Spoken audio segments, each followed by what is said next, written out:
listening to Vibe Selection with Kyra, where you can get the real on today's hot topics.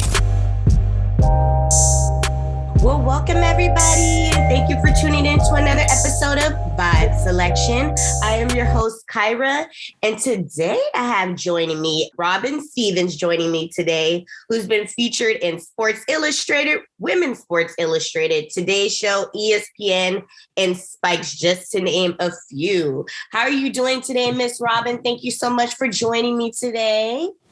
I'm doing well. Thank you for having me, Kyra. Absolutely.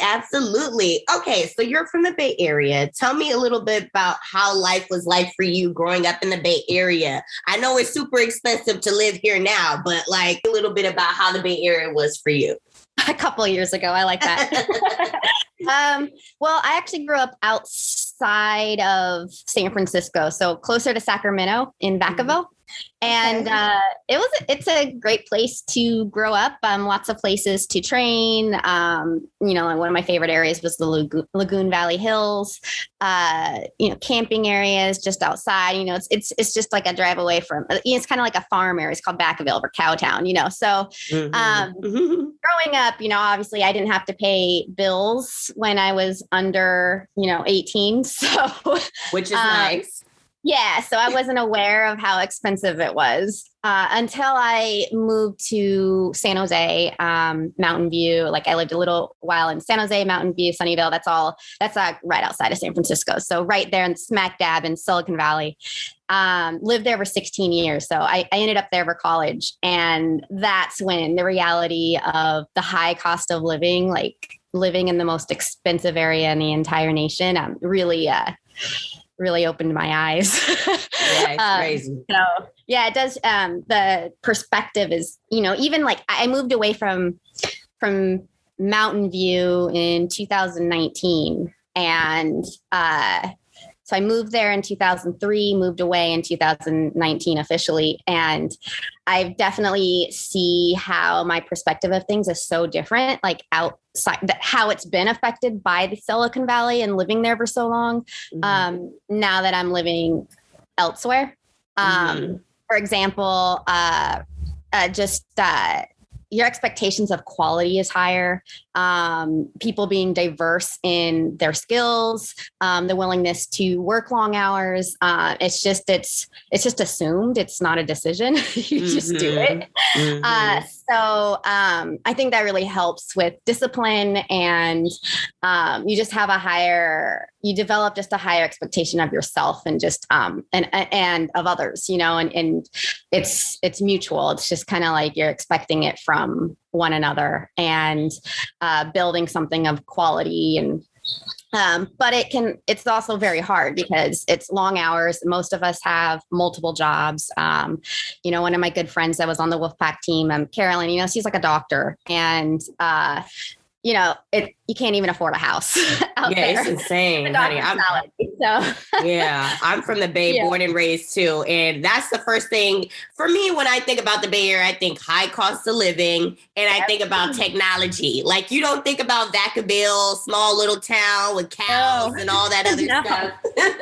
And it's very different, like whether you're in Oakland, San Francisco area, or Vacaville, that's all Bay Area, but they're all very different lifestyles. However, all affected by the high cost of living because, people who are working in San Francisco and Oakland are going to end up in the Vacaville area, Sacramento area, and commute. Like my dad commuted over 30 years into San Francisco. Wow. But you couldn't afford a house down there. So then we got a house. Nice. In Vacaville. So that's where a lot of people end up. I mean, I know there's people, even while I was living in Mountain View, there was people moving to the Vacaville Fairfield area and commuting into work for Google and Apple. And, and if they're not doing that, then, because they're married, if they're married with kids, they're going to end up moving far away and commuting over an hour, sometimes 4 hours just to get to work. I did that for a while. If they don't have kids, and they're not married, there's like a house, like for example, there's a house called Rainbow Mansion that's in Silicon Valley where there's like 20 people living in it, all working for NASA, Apple, Google. They're all making close to 6 figures or more. And they all got to live together because they can't afford a place on their own. That's crazy. Who would have think? You making 6 figures and you got a roommate with other people, like 20 other people. It's a whole dormitory. I remember I got a letter in the mail. I was living in a small shoebox studio apartment in San Jose, and I got a letter. I was making an equivalent to like $45K, which would be comfortable enough living for most college students in the Midwest, you know? Mm-hmm. But there I got a letter saying that I could qualify for low income, food stamps, all of this. And I'm like, what? Like, how? I mean, I was meeting my bills and I was just barely getting by. So I didn't need it because I made sure to, you know, I was always pretty good about, just scraping by. Even as a little kid, I used to save my allowances and just like, you know, like, I don't know. But I just was so surprised by that. I was so shocked by that because I just remember I had lived for 2 years in Wisconsin because I initially went to Wisconsin for college and then transferred to San Jose State. Mm-hmm. And while I was out there, I was making $10 an hour working with children with autism. Loved my job. But I lived in a condo with one other roommate. It was a 3-bedroom condo with a 2-car garage. And I was able to go out to dinner at least once a day if I wanted. You know, so it's just like, I mean, I was on full scholarship, so that helps. Yeah. So I wasn't paying for that. So it's like anything I was making for my job was just going towards rent entirely. And I was still able to afford like going out. Which is nice. Yeah, but you go to Bay Area and it's just like some of my friends that would come visit me there from, you know, Wisconsin, they would come out there and they were just shocked, like, oh, how come you guys never go out? Like, oh, how often do you go to San Francisco? And we're like, really? Not often. One, you know, unless you live in San Francisco, it's kind of a pain in the butt to go to because it just takes forever once you're there to find parking. Mm-hmm. If you use the train system, you still got to walk everywhere. And there's like steep hills up and down, which are fine for health and fitness. But if you need to get to a job on time, it's not always the best either. Yeah. You don't want to show up all sweaty. Trucking in high heels. Up the hill. Walking in high heels, which I've mastered. I remember I was working at Apple. I also had a job as, I worked across the street as an executive assistant. And I remember running for a commercial realtor and his daughter had dropped by and he needed to like drop her off somewhere. So he was taken off with her and he forgot an important file that he needed with him. So because after he dropped her off, he was going to go run some errands. And, I went running. I had like 5-inch heels and I went sprinting out and ran, you know, didn't even think about it. Like handed him the file and she was like a senior in high school at the time. And she was just shocked. She's like, did you just run 200 meters in 5-inch heels? I mean, you were sprinting. And I was like, oh yeah, that's just part of the job. Like I didn't even think about it. It's second nature at this point. Yeah. That is so funny. So, okay, you were always athletics as a child, getting into soccer and dance, and ultimately you decided to get into race walking after watching an elite meet at Stanford University. So what about race walking made you decide you wanted to pursue it?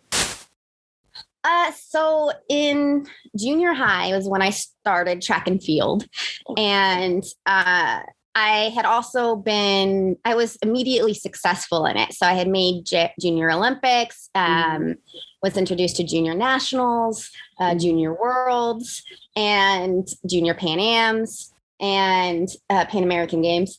And I was doing so much traveling for that. And I would not have been able to do that if my father didn't work for United and have, this is before frequent flyers was predominantly like given to just people like you and me. So it was prioritized by seniority for people who worked for the airlines. And my dad had been working there for over 20 something years. So we had this is before 9/11 too. So I was able to fly for like $6 anywhere in the US. So that really helped. Otherwise, our family couldn't have afforded to send me around. We lost our house when I was 2 to a fire. So it was like, you know, my parents are both full-time workers working long hours. So it's just like, just to get by, and they're super supportive. So I was also dancing. So I had been dancing at the time. I had been dancing since I was 2 years old. So by the time I was in junior high, I was in competitive dance, which means I'm in 6 different dance classes, which means when we perform, I have 6 different very expensive costumes that my parents are paying for. And then I'm playing soccer, which is competitive soccer. I've been playing soccer since I was 2. And, that isn't as expensive, but that's 3 sports now where I'm needing to get shipped around with. I have an older sister who also played soccer and softball, and she was a dancer. So then it's just like my parents are both full-time workers, and full-time in the Bay Area means not 40-hour work weeks, but 80, so it's like, but yet they still found a way. I don't think they slept while they were raising us, because they still found a way to be at our places, but they also had to get us to those places. And it's expensive. So, which is why getting a full scholarship was really important to me. So I focused on my academics and my sports, because anything to just make sure my parents never had to pay for me for college. Because I was just so grateful for this athletic opportunities and the club opportunities that they had made sure I got to do, even though they didn't have a lot of money. And, it's just so in junior. So how I chose race walk is they had said I needed to pick either track and field or dance. And I'd already had this I was already realizing that I would have to give up soccer soon. People were getting bigger. I was 4'9", under 100 pounds. Like, I was a great soccer player, but I was not going to be a Mia Hamm. I would have gotten pulverized as a professional. I'm not going to be able to do professional level soccer. I'm just too small. So I was already going to have to navigate away from that. And so the decision was, okay, dance or track and field, which one's going to get me a full scholarship, or the most likely athletically on the athletic side? Because academics, I couldn't rely on a full scholarship. I mean, it might be like a 75%, who knows? Because I had entered into the honors class system a little late. So it's just like, okay, well, my youth coach, Claudia Wildy, at the time, when she approached me, she said, stick with me. I can get you to the Olympics and any college you can dream. And that was all she had to say. Right. My dance instructor had known me since I was 6. And because when I was 2, that was a different dance instructor from 2 to 6. But my dance instructor, Patty, she had known me since I was 6. And not once did she say she could get me into the prima ballerina, like the equivalents of the Olympics. And the reason why I was in dance is because I wanted to be a gymnast, but there was no gymnastics program. I wanted to be the next Nadia Comaneci. So, so that is my athletic inspiration my entire life, her and Berezhmakov. And so, she had never said she could get me to prima ballerina Olympics or a full scholarship to any college. So I was like, okay, well, that's a no-brainer. I got to choose track and field because I'm already having a lot of success in it. It looks like I could probably get a full scholarship in it. But I really miss dance. I love dance. Like I dance just to decompress. I do it to get rid of lactic acid after competitive races. Obviously it's COVID, so I haven't done it in 2 years, but I want to go to a crowded space, but usually I would use dancing to like clear the lactic acid out of the legs and recovery and just decompress. And so when I was at Stanford and I saw it and it reminded me of the chorus line, which Berezhmakov's in, grew up watching that with my mom. I was like, oh, killed 2 birds with 1 stone. I don't have to give up dance after all. So race walk enabled me to do both running and dance, which are 2 passions of mine and 2 things that I did and now do again to kind of relax my mind, because I have always been someone who's just constantly like so much stuff. I don't have a silent, I think most women can say this, there's never a moment that the thoughts in my head are silent. So except for when I'm running or dancing, I'm still thinking about things, but I'm thinking about stuff that really bring me joy, like design and all of those types of things. Yeah. And you also do photography too, right? And you model? Yeah. So on the side, with COVID, that's kind of, I've been really playing it safe. Nick Christie and I, my boyfriend's also an athlete. We've been limiting who are around ever since COVID, the pandemic outbreak. But yeah, I enjoy doing anything creative and collaborating with productions. So whether it's lighting, second photographer, I don't like being the lead. I've been the lead. I don't like the pressure of that, that turnaround of like getting those photos to that's the lead photographer's job. So I just really like being the second photographer where I can just be that invisible person on the outside and provide, that extra perspective. And lighting, helping with, with modeling, it's more just for promotional modeling and just supporting working with makeup artists, hairstylists, any creative that just wants to create something, writers, bringing their writing to life and with an image. And I've just enjoyed doing that since I was little. Like I put together my own outfits. I don't like when people are like, you do cosplay. I'm like, nope, not at all. That's something completely different. I do fashion design, but it's more like just putting together, using my body as a canvas to display a creation or an idea or a theme. And whether it's inspired by another artist or from a run or from a dance, it's usually that that's motivating awesome. Me. So that's how I got into it. It's not like I was pursuing it. It's not like I actively pursued it. It just kind of happened. And I think that happens with a lot of athletes too. But I just sort of was, I was already creating these outfits. The photographer saw my Facebook, thought one of my outfits I had put together was great. So then started having me work with Live 105, Mix 106, doing events where they would tell me a theme and then I would come dressed however I was inspired by that theme. That's awesome. So you're the jack of all. There's never a dull moment in your life, like you said, and you're always doing something. Got your hands in every pot. That's awesome, though.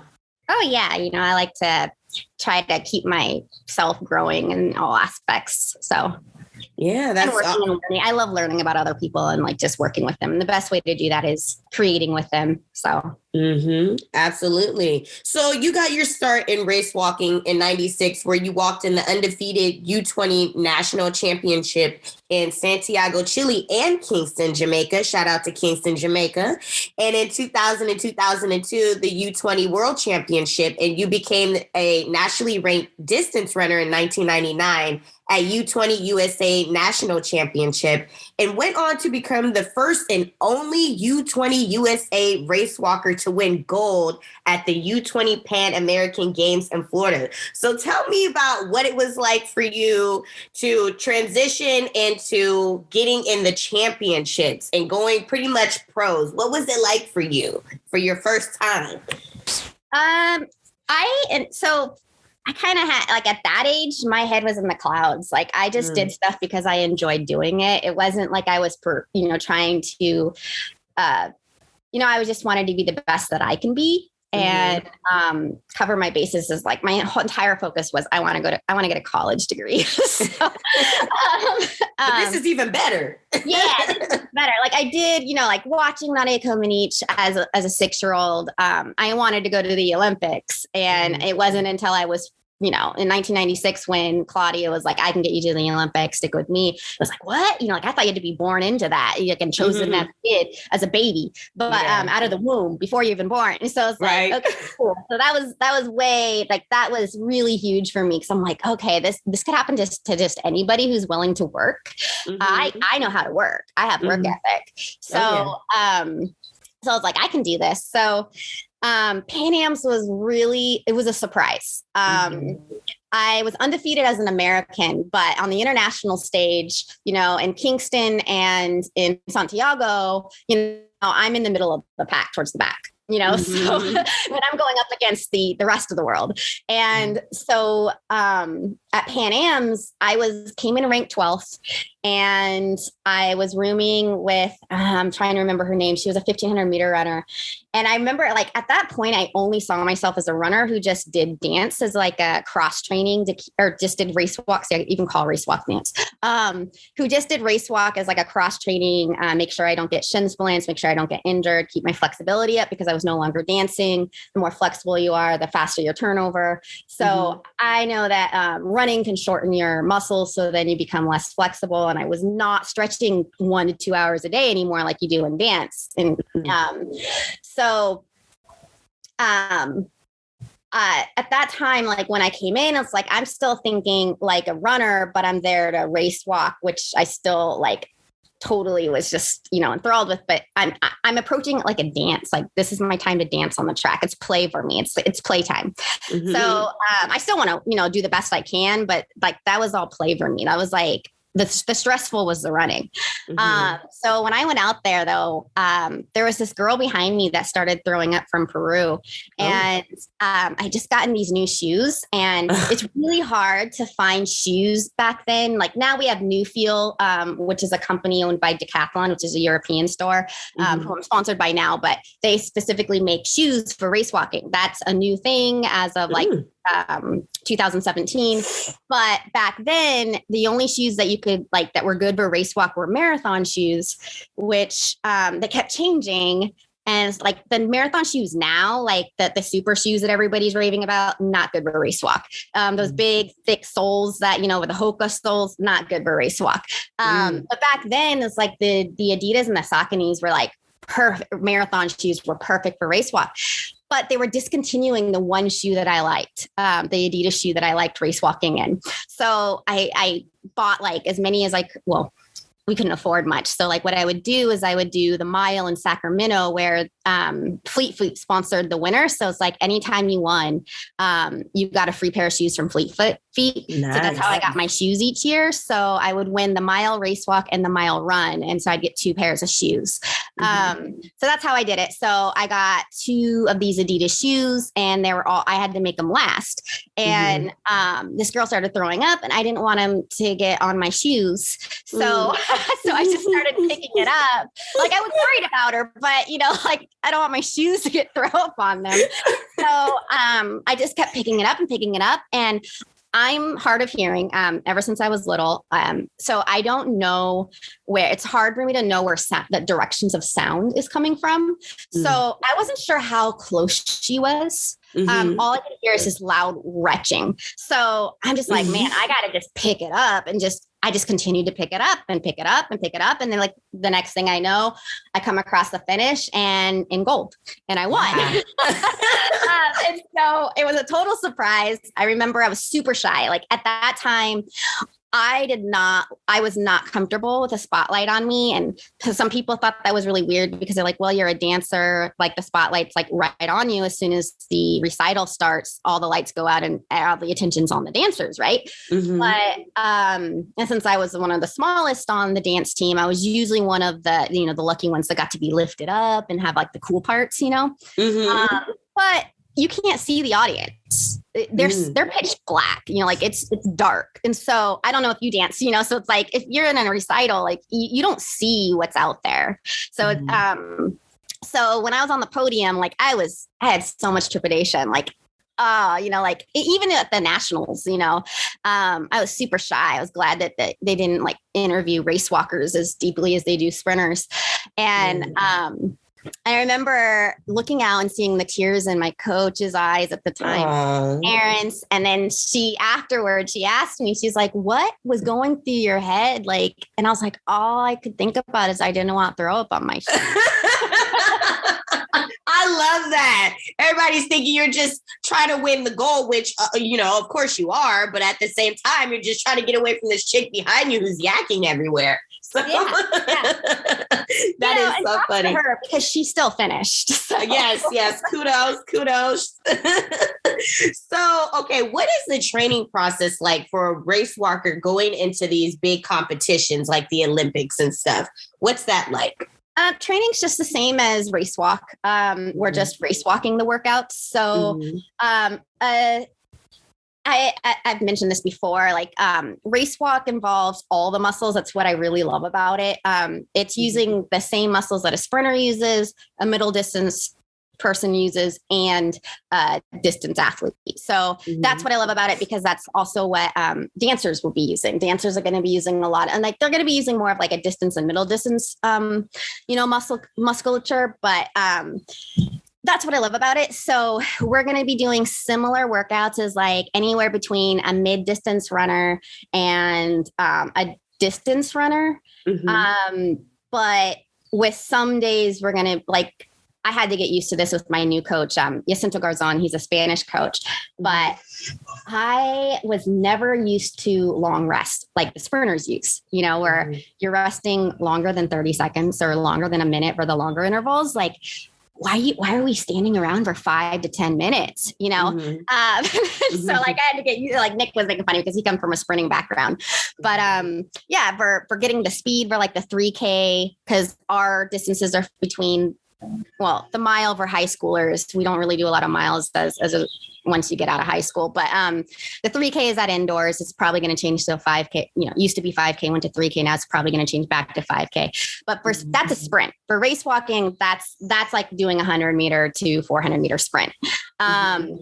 And then we have, the Olympic distance is 20K, used to be 20K and 50K for the men. Now it's 20K and 35K for men and women at Worlds going into 2022. France will probably have like a relay, a 4x5 relay, and a 20K. So we want to have that endurance plus the speed of a turnover, because our turnover is going at the rate of an 800 meter runner. So the training is just, we do a lot of mileage, really high mileage, and really short speed.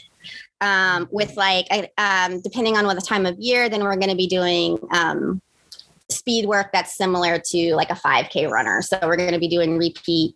We do everything in Ks, not miles. So it's like repeat. 2Ks are like basically repeat miles, repeat, or 3Ks. Repeat 3Ks is like 2 miles. So like, repeat 5Ks, or we're doing repeat 500s, because 500 meters, because we do K circuits. So that's why we don't do 400s.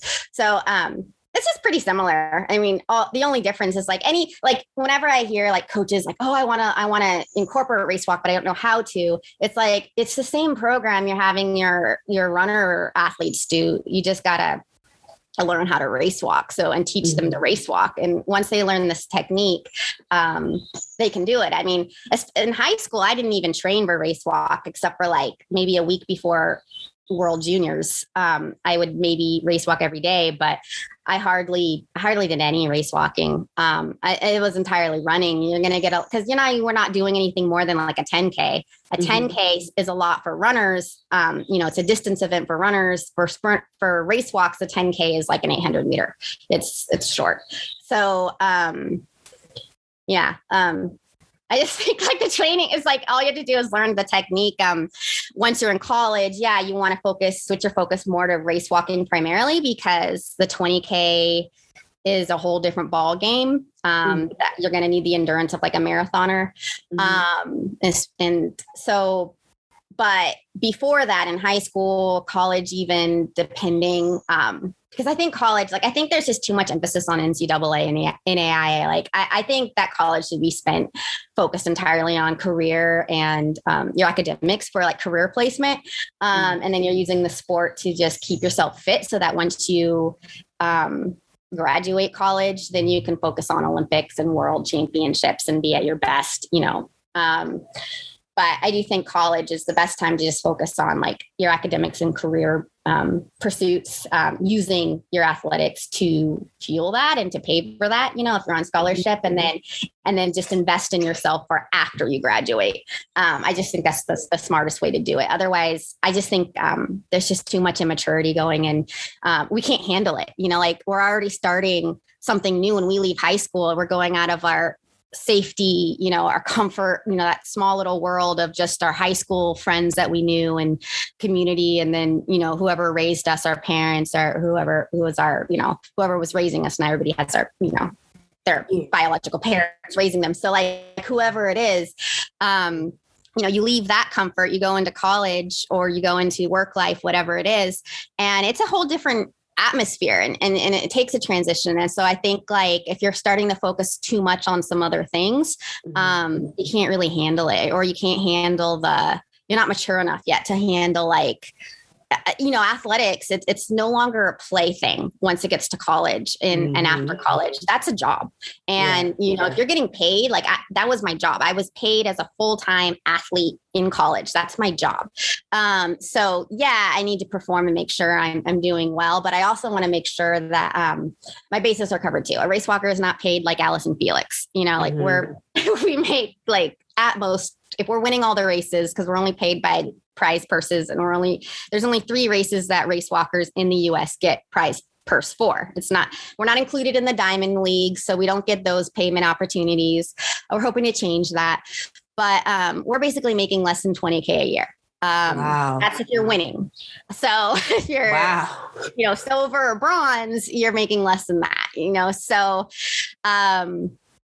so focus on the career. I mean, that's the same thing with if you're not a gold medalist thrower, if you're not a gold, you're not Kovacs, you're probably not, you're not Diana Prince, you're not making or Michelle Carter, you're not making enough to like make a living. So I just think that in college, you got to focus on all your career bases. So yeah, you're being paid to do well there, but also focus, like the academic should be that priority because that's what it's paying for. And that, I mean, in that case, if you're not really making that much money off of it, then it starts to be a passion if you're just pursuing it wholeheartedly. Because like you said, with race walking, it's less than $20,000 a year. So focusing on your academics is important because like you said, you can get further in life, but don't stop your passion, but just have like a backup plan for yourself.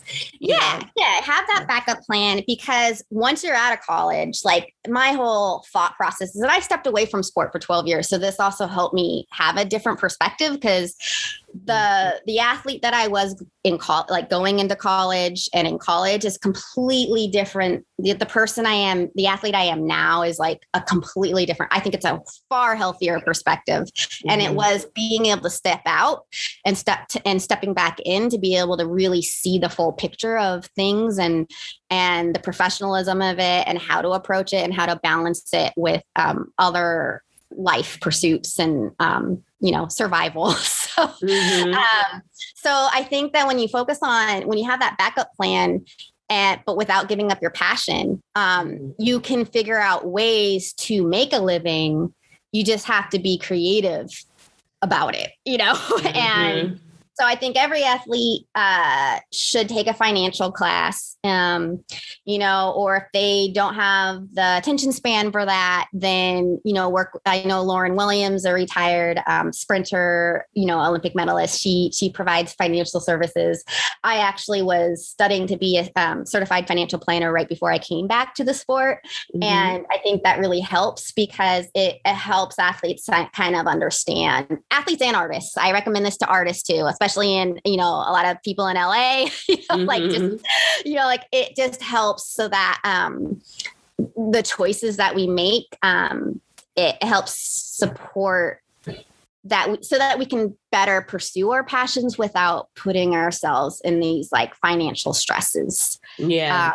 We're not going to be millionaires, but necessarily, but ever, so it's like how to like make a living. So financial class is like really important. And then San Jose State had this really good program. I don't know if they still have it, but it was creative leadership. So I actually have a major in creative leadership, which is helping using what assets you have and what skills you have to better market yourself. So once you have that degree, once you get out of college, I think when you're in something like acting or race walk or running, where you're not making the really good, distance running, where you're not making the same amount of money as like a sprinter or, you're not with Nike. So distance runners who are with Nike, they're going to have like a big paycheck. So bigger, they're making like at least 50K. So, which is a living wage if they move to Arizona. So if they move out of California. Right. So I don't know. I just think it's really good to cover your bases. And then if you can do that, then you can more creatively navigate how to live, make your athletics a profession that you can survive on, balancing that with a backup plan, with other things. So like the commercial modeling I do and all that, like I do make money doing that. When I help, when I go on set for things, I'm making money doing that. I don't do it for free. So, and just, you learn your value, you got to just, and then be confident in that. So I don't know. Yeah, that's great. And then it's taking what you're earning and putting it back into your passion. So that way you're able to achieve greater heights. For you, it's being able to afford, get the money that you need in order to compete in the Olympics and stuff like that. And all the expenses that come along with that, the travel, the shoes, the clothes, whatever, all of that is taken care of. And that's all, like, I wouldn't have been able to do it if I didn't have USATF Pacific Foundation. It's separate from, so there's two grants that track and field athletes can apply for, that live in the Bay Area. The Pacific Association is just for the Bay Area athletes only, but there's it was founded by George Kleeman, who was in law and legislation. He had a background in that. So he really felt like there's a lot of really strong athletes that come out of California, and that we needed more support because there is a high amount of expensive living there. So he created the USATF Pacific Foundation, which is a grant that Northern California athletes can apply for. And then there's the USATF Foundation, which is the national, although anybody in the nation can apply for that. And without those, I think it'd be really hard for athletes who are either returning to the sport or just getting into the sport, who don't already have like big sponsors like Nike. Unfortunately, like USATF Foundation sometimes still grants like people with big endorsements through Nike and Adidas and Puma and stuff. But for athletes like that aren't sponsored by big money by that, and like those grants really do help if you're good with finance and good with living very conservatively, because they're not big grants, but they help. And then I feel really fortunate for having sponsorship. It started with Skechers, and then I went with Salming supported me for a couple of years, and then now for the last couple of years I've been with Decathlon, which is a French-based company. Decathlon has been remarkable. They take care of Nick and I incredibly. We're not we're not paid in like a salary, like we don't get cash. So it's not like we can pay rent, but, or like a mortgage, but, they supply us with any equipment that we could possibly need, and really got us through the pandemic. And, that really helps. Like we have our own home gym, with Olympic level, like weights that are super cheap. Like you go on to Decathlon and it's like, this is ridiculous. But the founder of Decathlon just really wants sports accessible to everybody. So you go on their website and you see like these weights that are like over $100 everywhere else, or over $80. And they're super inexpensive because they just want health and fitness accessible to everyone. It's just ridiculous. But yeah, so like without those like endorsements and sponsorships and stuff. And I think like knowing how to show your gratitude really helps.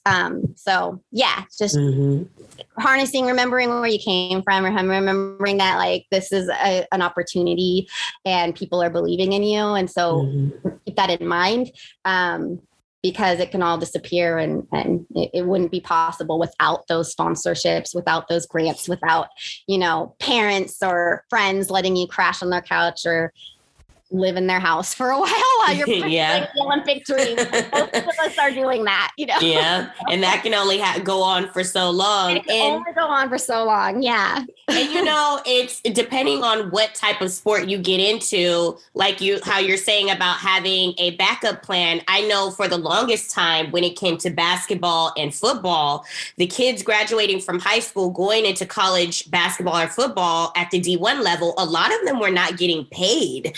You know, a lot of the coaches and the schools are making money off these guys, and they weren't able to even accept sponsorships. If they got any sort of money from social media with, you know, like Instagram and all the videos that they would make, you know how people get popular and go viral, and then they get all these other opportunities coming for income. They weren't even able to accept that. It wasn't until recently where they actually passed a law where a lot of these student athletes are able to make money off of sponsorships. I mean, it's crazy.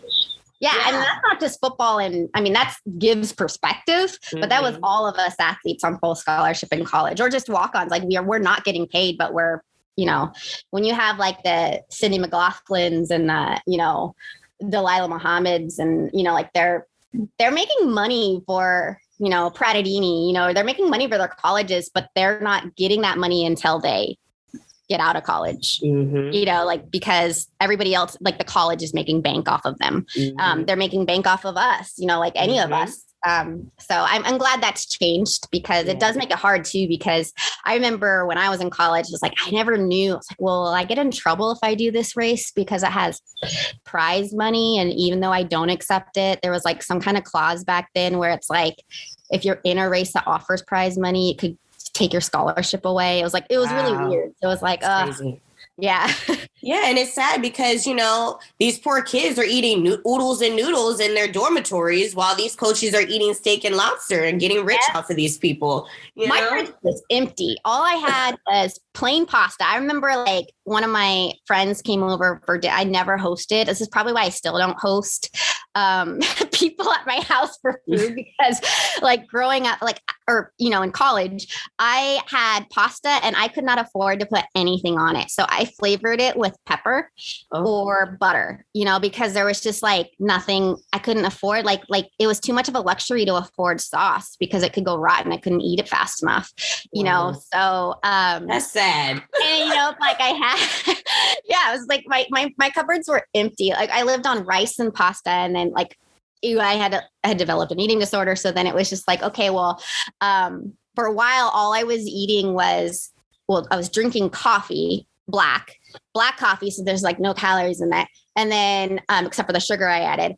And then, usually you could get black coffee for free from the cafeteria. And then I had ice cream sandwiches because they were 1,000 calories each. And I was like, okay, well, the 7-Eleven had 2 for $3 sandwiches, you know? So it's like, well, I can't afford groceries. So, and my car was, you know, sometimes it would break down. So it's not like I could get to, and it was hard because like where I lived across from Duncan Hall in San Jose. And it's like, I had to back out of the driveway was like really narrow, and it was like kind of dangerous as you're backing out into like, you know, traffic.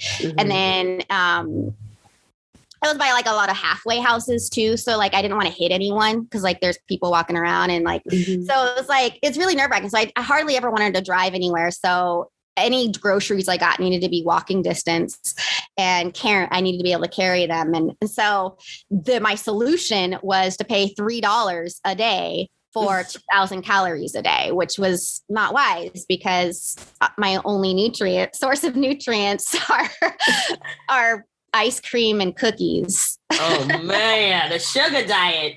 Yeah, with occasional pasta if I was able to get to the grocery store and buy a whole bunch of dollar pasta. With some butter noodles. Butter, yeah.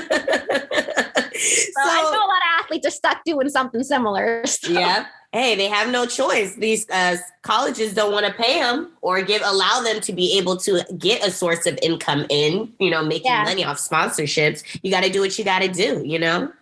Yep. You got to make what work.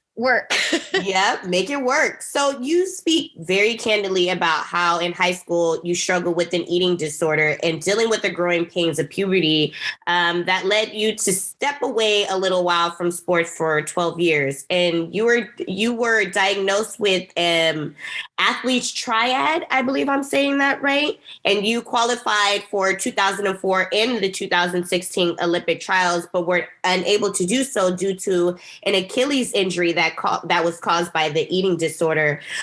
For those who aren't familiar with athletes triad, could you give a little bit more background into that and, you know, discuss a little bit further into how you developed this eating disorder and how you were ultimately able to overcome it? So it wasn't actually athletes triad that I was diagnosed with. I just used that as I had disordered eating. So it was a combination. I don't even think there's a name for what I had, because it was a combination of bulimia, with some instances of anorexia. But I'm not anorexic because I wasn't intentionally depriving myself of calories.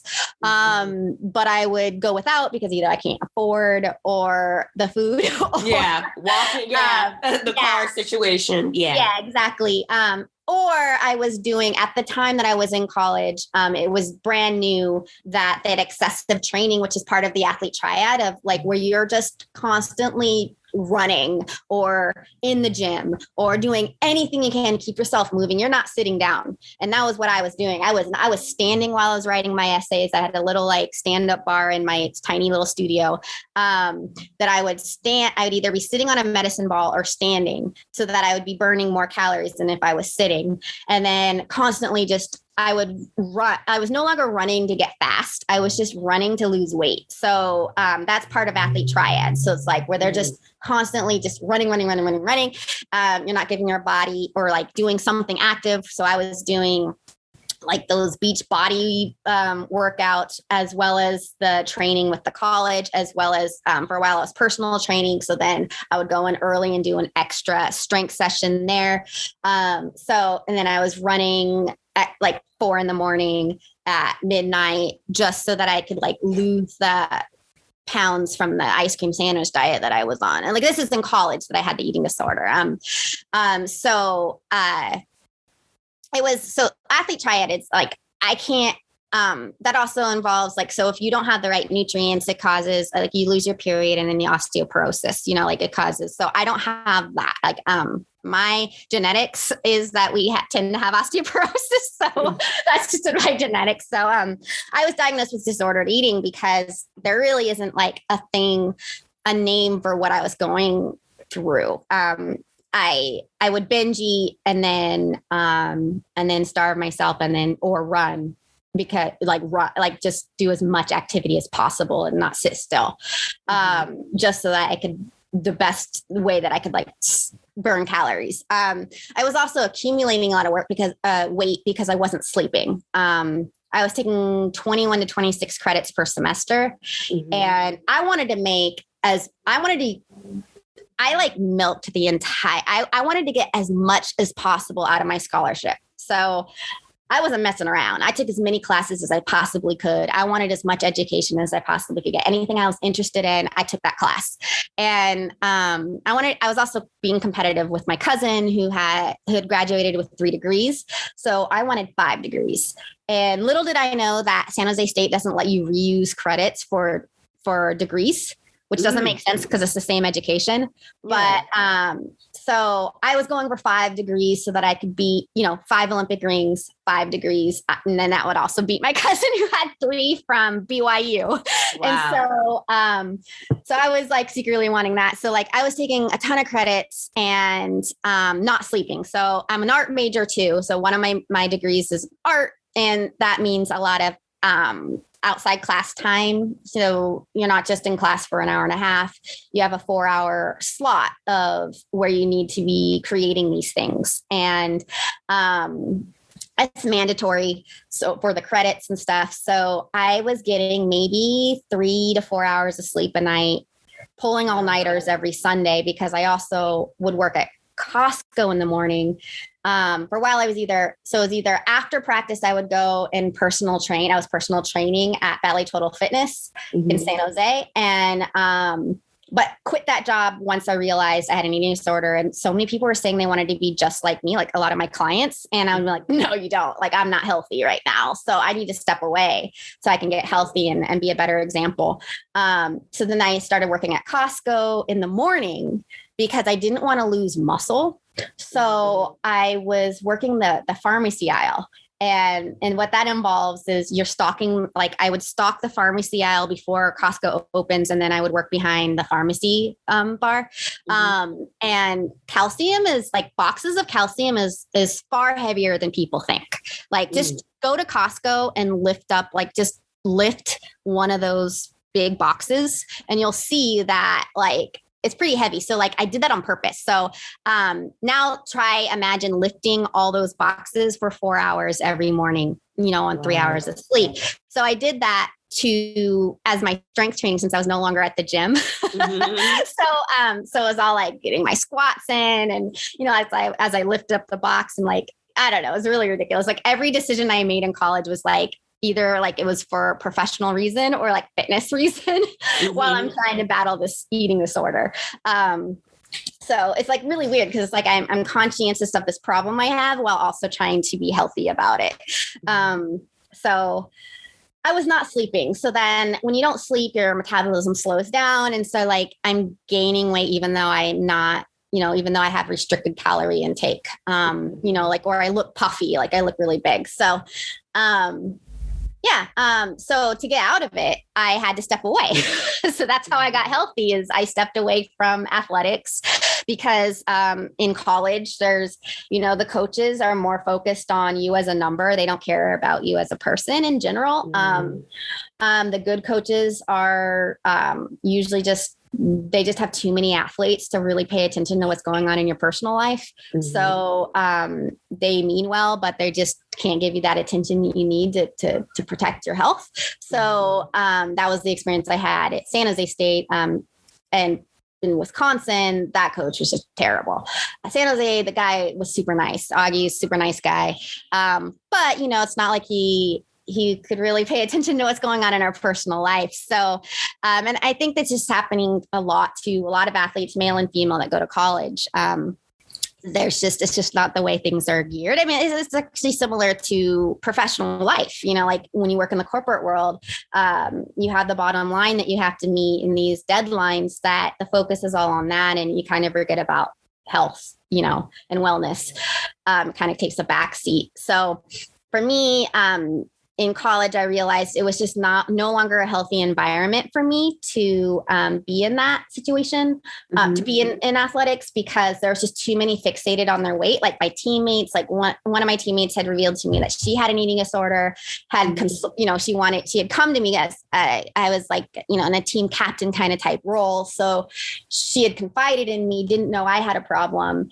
And so, it's like just being around people who are just constantly talking about their weight and their appearance. It's also like college is where a lot of young women think that they're going to meet their husbands and life partners or wives, whatever, their life partners, and get married. And so they're like really focused on their appearance, because unfortunately we live in a culture where women have to focus on our appearance. We think, to get a partner. Yeah. So it's just like, I didn't want to be around that. I wanted to just step entirely away from it, throw myself into my art and creativity and professional life, and just making sure that I can survive. And, I'm in Silicon Valley, so it's like pay my rent. So I navigated into exploring other interests and goals that I had. And stepped entirely away from the sport so that I can just clean slate, remind myself why, because the whole reason why I was in sports because of the health and fitness aspect of it. And then when it was no longer, now it's hurting me, it's hurting my health. I'm injured with an Achilles injury, that's not healthy. So it's like, I'm not even like, if I want to go, I wanted to go to the Olympics, the whole what drew me to the Olympics as a kid was, what can the body do? Like, what can you achieve in the most, like, the athletics is supposed to help you achieve the most, like, the epitome of health and wellness. That was what I see it as, and that's how I see it. So it's like, if I can't accomplish going to the Olympics healthily, then what was the point of the goal? Like, it's a false accomplishment. So I want to do it, I want to do it right. So I stepped away so that I could get healthy, and it worked. Like, I didn't think I was going to return, because I had actually started seeing athletics as very unhealthy, but I realized that's actually more of the college mindset of athletics, and high school mindset. And I think there's too much pressure on people to go pro out of high school. I think that's really ridiculous. Because of, like, the whole maturity thing, we're still young. I mean, 21 sounds like an adult, but we're not, So I don't know. I just think it's really good to sometimes step out so that you can step back in healthy. And when I returned in 2000, officially I returned in 2016, but technically I returned in 2014 at the end of the year. But it was entirely because I was diagnosed with anxiety disorder in 2009. And I had been self-managing, but then my golden retriever, April, who's like my fur baby, he was diagnosed with cancer, with lymphoma in 2014. And I had imagined I would have her for at least 7 years, because I was told golden retrievers have a tendency to have hip dysplasia and like get cancer. So the average is 7 years, but you can have them as long as 14 years. So I was just hoping for at least 7 years. I did not expect I was going to lose her in 5 years. And I would tell her, we're going to get our own place someday. Don't worry, because we're in a small little apartment and she's a big dog who's athletic, and so I was like, we're going to get this. So when I found out she had cancer, I just threw everything into her chemotherapy, and I got really depressed, and like my anxiety got out of control. I started having panic attacks regularly while driving, which made me feel like my life and other people's lives are at risk, because I'm like freaking out in the middle of traffic. It wasn't while I was driving. It's usually like if I'm stopped at a stoplight for too long or in traffic where I can't, like, I was commuting from Fremont at the time into Santa Clara. So that Oakland traffic of, like a half-hour drive was like more like a 2-hour drive. Yeah, it's crazy. It's like LA, like like not moving. And that causes anxiety for me. So it just got out of control. And I was pulling long hours because I had 3 different jobs. I was doing the freelance photography and graphic design at the time. I was pulling a lot of all-nighters for the graphic design work while working at CTO Forum, which is a company that puts on these huge like events for CEOs, CIOs. They're like think tanks, where big R&D people. And so I was pulling a lot of hours for that because I did graphic design for them and their marketing. And their publications. So, my anxiety just got out of control. So I was one late night, the same athlete that had been my teammate, at San Jose State who had confided in me. She's also she's a designer. So she did graphic design. She's the best artist I know. That's my age. And, she also does like footwear and stuff. But super talented person. I just totally she's a remarkable person. But we were both staying up late on our project, and she recommended I come out for the Wolfpack Running Club just to run once a week, just to get my mind off of all the stresses of barely getting by in Silicon Valley trying to pay rent, I know the struggle. and pay for my dog's chemo. And so that's when I started getting, just running just for the community, just to have a social life, because if I didn't have that Wolfpack Running Club, like my social life was, I was working so many hours, I couldn't see my friends. My hanging out with my friends was text messaging, because we are all working long hours. None of us have time to actually hang out. And then at CTO Forum, I had my own office where I had so much work to do, because I also helped them with their sales because they weren't meeting their quota. So I'm pretty good at sales because I was a Girl Scout, like growing up selling cookies. So so they would pull me in anytime they needed their quota met. So it's just balancing so much that that social outlet just reconnected me to why I had started running in the first place. And so I was running and just using it for that mental clarity and just the community. And then in March of 2014, I hit my head and got a concussion, and it caused a 4-month-long static migraine. So what that meant was I could no longer run while I was healing. I wasn't allowed to cycle, which a lot of the Wolfpack team are triathletes, so like they'll cycle, and they're primarily a marathon group, so they do marathons. And usually if they're injured, they do swimming, but I wasn't allowed to swim. So there was all these things I wasn't allowed to do while I let my head heal. And I felt like I had just turned 30. I felt like my body was prematurely like aging. So I asked my doctor, is there anything I can do? And she remembered I was a race walker. And so she's like, well, race walking is low impact. You can try that after 4 months. Try it for 20 minutes, unless you get a migraine before the 20 minutes is over. As soon as you get that migraine, stop, because that means the brain's swelling. So that's how I got back into race walk, was purely because I needed something to allow my body to move. I didn't want to prematurely age my body at only 30 years old. Mm-hmm. And so then, so I just did that just for fitness. And then I got into a race. And with that one race that I did, it was my second 20K ever, my first 20K in 12 years. Wow. I qualified for the 2016 Olympic trials. So it was just like, okay, well, I guess my body's not done. And this is the sign from the universe that I have unfinished business that I kind of felt like I had, but that was my huge wake up call. So it was kind of like I literally had to hit my head to like realize. Right. Literally. Yeah.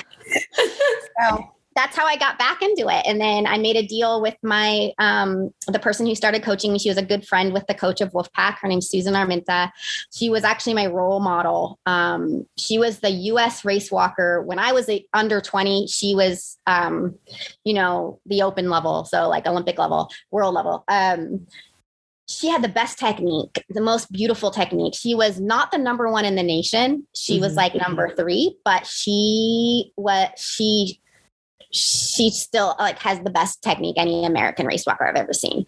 So I just totally, and she's humble. She's like a sister to me now. She's like, but at the time when I was a youth, I looked up to her so much, and she had no idea because I was super shy. And she was friends with the coach of Wolfpack, and Wolfpack was like, oh, well, I don't know if you know this Susan Arminta, but I know the race walk community is really small. So if you guys don't know each other, we pretty much know each other by name. And so I was like, yeah, I know who she is. I looked up to her, and she's like, well, she's a friend of mine. Let me see if she's interested. But if she would coach you, would you? Because she's like, I don't know anything about race walk. So, but if she would coach you, would you be willing? And I was like, are you kidding me? If my like idol from when I was a kid was willing to coach me, and she's not only my idol because she was so good at race walking, she was an idol because she's so humble and she's approachable and she's just such a good all-around person. And then it's not like the only thing she could do. Like she's a jack of all trades person as well. So takes care of her family, and it's like, so it's like when she gave me that call and she said like, hey, like, I think, you're a sub 130 girl. If you want, I'm willing to coach you. And she was living in San Jose at that time. It's like, yeah, that's a no brainer. I guess I'm returning full time to race walk. So that's how I switched from full-time runner in college to full-time race walker. Wow. Because of, someone I looked up to is going to invest her time in me. I'm going to invest my entire time into the discipline she's an expert at and become an expert myself. So that's where I switched from runner to race walker. And that the rest is history. I made a promise to her that, or she made me promise her. And then that carried over to Nick when we started dating. I had him help me keep that promise I made to Susan. And that is, as soon as the athletics becomes where it's obsessive or it's controlling my thinking in an unhealthy way, I need to step away. Yeah. So far it's been pretty healthy. That's awesome. So now, as you were getting healthy again, after you took some time away, did you also have to attend therapy? What were some of the outlets that you used to overcome your eating disorder? And what would you say to someone else who is dealing with an eating disorder right now and they don't know how to step to get healthy again? They want to, but I know how it is a really common challenge for a lot of people in the world that deal with eating disorders, because like you said, you see, society tells you're supposed to look a certain way, and that's not everybody's reality. Everybody comes in different shapes and sizes. So what would you say to someone that is dealing with an eating disorder that's trying to get back healthy again? I would say, don't be afraid to reach out for help, because I think that's one of our biggest challenges is asking for help. Also, trust your intuition. I listened to your last episode, and I love that. Thank you. And we all have it. I was like, yeah, girl, like we do. We all have it, and trust it. Most of us know we have a problem or a challenge or something, and but we're afraid to, and we know what we need to do, but we're afraid. It's almost like we need permission. So I'm giving you that permission to ask for that help, or I'm giving permission to give yourself the permission to just reach out and just do, once you prioritize what you need to do for your overall fitness and for your wellness, it doesn't matter what other people think, because all that matters is what you need to do to get healthy again. And when you do that, it's, life improves and things get easier. It's not quick. It's not like this overnight thing, but use the resources that are available. I've used talk therapy. I've talked to, it didn't really help with the eating disorder talking to a professional therapist, because I feel like it helped more talking to a friend. Someone a trusted mentor. My mom is incredible. So I'm very close with my mom. So I talk to her about everything. I mean, she knows things about me most parents probably don't want to know about their kids. I talk to her about everything, and I trust her. And my best friend, I was able to talk to her about it. And then I did have professional help to where I went to Kaiser. My doctor had me see the Kaiser. They have a program for people with eating disorders, also with anxiety disorders, all disorders. They have this group therapy program that she suggested for me. And so I went there for both the eating disorder and anxiety disorder. But you're in this group with other people with other things. It's they're not just some of them are in there with panic. Some of them are with they're agoraphobic, depression. There's all different. And so you really get this sense of community with other people, and you realize it's really normal. It's not abnormal. We all have struggles. We're all going, if you don't have struggles right now in your life, you're lying to yourself, or you're going to, so get you ready, part of life. Yeah, none of us are going to get through unscathed. Yeah. And so don't be afraid to ask. Don't be afraid to reach out to ask the experts, talk to your friends. The ones you can't talk to, you realize those aren't your real friends, keep them at arm's length. That doesn't mean banish them from your life, but you can keep them at arm's length, everything can serve a purpose, and, but really trust that intuition. And that's what I did. I knew I needed help, and I knew that the best thing for me was to step away so that I can just really focus on putting my health first. And when I had a boss one time tell me the healthier you are, the healthier you can keep your loved ones. Because without your own health, you can't be there for your loved ones. So absolutely, in order to take care of others, you have to take care of yourself. Absolutely. Self comes first. So. And you were you went on to compete in the 2020 Tokyo Olympics. And I know you and your boyfriend, Nick, are race walkers, and you both hold USA's #1 race walkers. And you both had your Olympic debut together at the Tokyo Sapporo Olympic trials and won gold. So tell me, how did you meet Nick? How does it feel to be in the same sport, the same profession? And do you feel there's some challenges with you guys both kind of being in this sport together? Or do you feel you both feed off of each other since you have that in common? So having our Olympic debut together and just having him as a training partner and a life partner has been amazing. I never dated a elite athlete before him. I mean, my previous boyfriends might have been athletic, but they weren't athletes.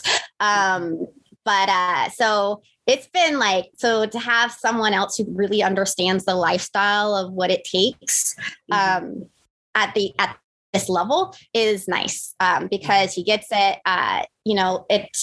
It's a full-time job. It looks like where, some people are like, what, you're only training for an hour and a half to 3 hours a day,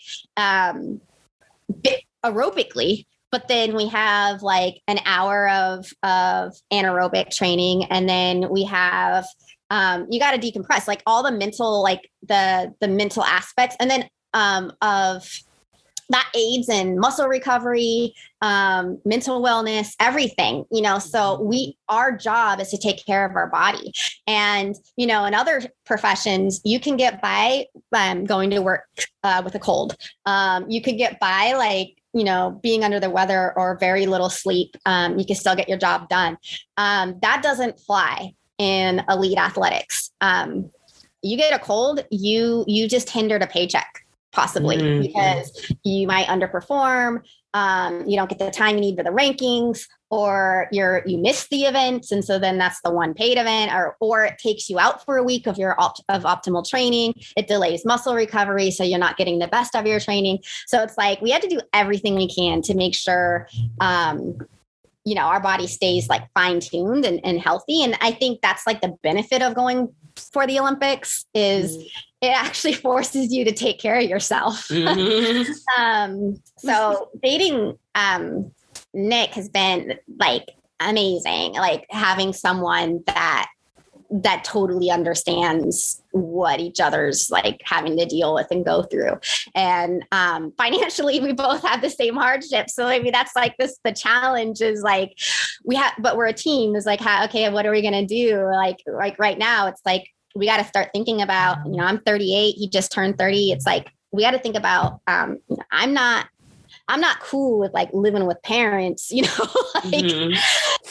so we're thinking, what's our plan for getting our own place and with the little that we make, and what kind of like, if we're pursuing, we are pursuing right now, as of, any day can change, but today we are planning on 2024 Olympics. So for me, it's just as long as I can still like meet my other, obligations, financial obligations, and comfort of life, quality of life. And as long as I can do that, then it's, I've already achieved my goal of the Olympics. So now 2024 is to get my parents in the audience to the Olympics, Yes. So that's my goal, driving force there. It's just to be able to give back to my parents for all the time and energy and money that they put into supporting me growing up. So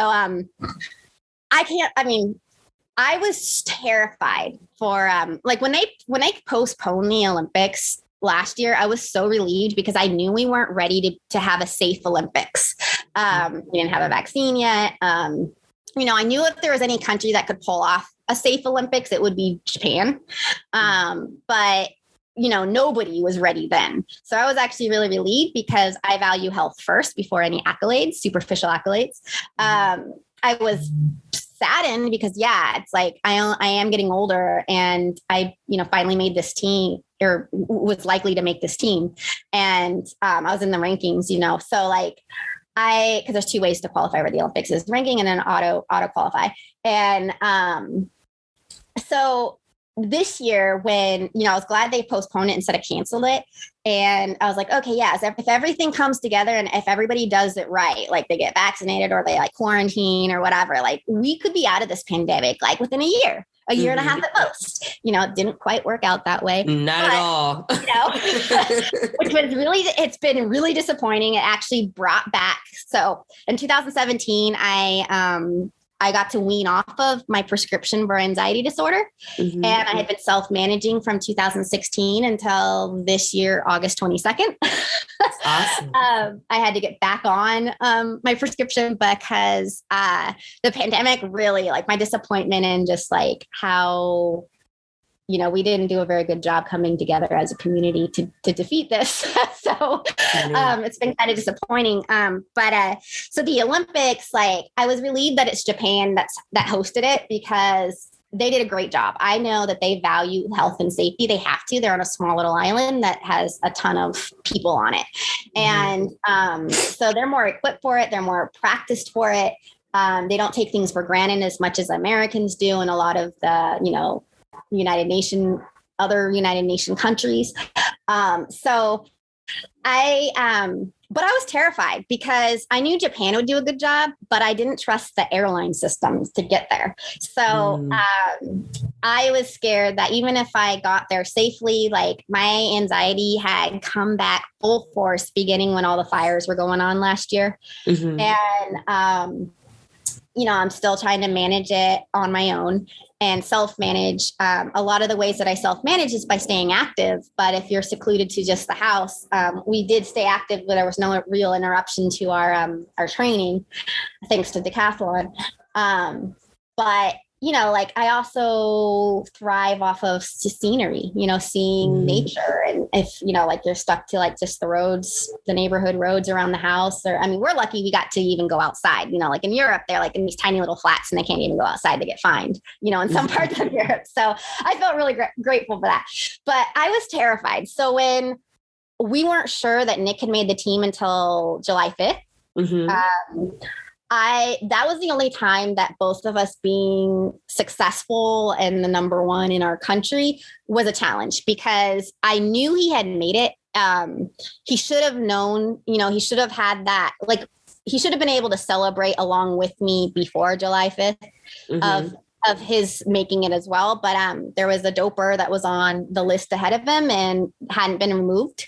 And so the rules are, and they can't assume you're in that. They have to go by rankings entirely. So the name has to be removed before July 5th, So it pushed him to 61. There was 2 jokers on the list. And then finally they got removed, and he was bumped up. But during those 5 days, or from June, because our race was June 26th, I knew I was going. I was pretty sure he should be going, but it wasn't official. So then, the magazines aren't acknowledging it, media is not acknowledging it. So he was really depressed. Plus we lost his father this year. And so it was just and we had taken the pandemic and quarantine seriously. So it's when his dad would invite us out to dinner, we didn't go because we needed to be. Plus, it's if we got sick, we wouldn't, even if we made the Olympics, Japan would say, no, you can't come because you had COVID, or something, Yeah. So we were really being cautious. So losing him was a big, it was just really hard, especially for Nick, because all those times that he could have had with his dad that he's not going to get anymore. So he had that. And then it's the only thing to make it worth it was if he made the team. And he knew that would be something that would really make his dad proud. So it was just that was something that, I really needed to make a team so that my parents, they're quite a bit older than his parents, could see me make a team after all these years. And he needed to make it so that his mom could see him make a team. And the spirit of his dad knows that he made it, after all, the hard work that he is ingrained in him growing up. But the influence of his dad is his work ethic definitely comes from his dad. And so it was just really hard from June 26th to July 5th, because, he went into some depression. And then when we got that call, I think I shouted louder than he did. I was so excited. I jumped a mile high. I was so excited. And then it was it made the whole, because this year has been super hard. Last year was way easier than this year. This year was we woke up on January 1st to 17 dead chickens. Oh my gosh. Yeah, Bobcat got to them. So it was really depressing for us, because we raised them from they were tiny little babies. And the rooster was he was still a baby. We named him Jon Snow, so maybe that wasn't good omen. But he had not even gotten his cock yet. We were waiting for him to Yeah. clarify that one. Yeah, I know. Yeah, I had to really, I caught myself as I said it. But, first that happens. And then 2 days before his dad passed away, my godmother passed away unexpectedly. And both of those were unexpected. So it's just like this year really sucked outside of making the Olympic team. So that was like, that's been our highlight of the year, is just making that together. And it was like the redemption of just like such a hard couple years, the stress of the pandemic and the fire seasons going through, like the global warming changing, I feel like California is supposed to be like this perfect weather place. And it's like these last few months in San Diego feel like we're in Indiana. Like somehow we got humidity, like and we got it's crazy. Mosquitoes in the middle of the day.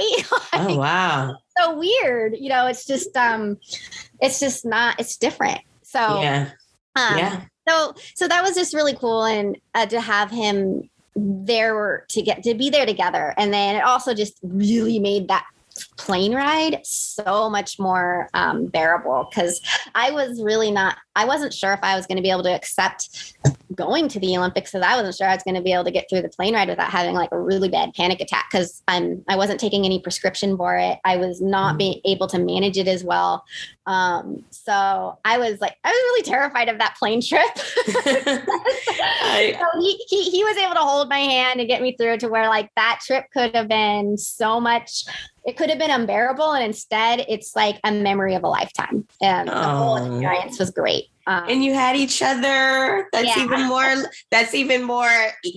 putting you you're able to be more put at ease with the fact that you're going in there with your life partner as well. So it's not like you're alone, Exactly. So it really made for, it's just, I couldn't think of a better Olympic debut than this. Oh, I love that. So I know there's been so much controversy surrounding, the Sha'Carri Richardson situation and the use of marijuana, but what are your thoughts on the ban of marijuana use when it comes to athletics? Do you think it's something that athletes should be allowed to do? Or do you feel like, marijuana does kind of hinder your ability to, be able to perform to your fullest potential when it comes to athletics?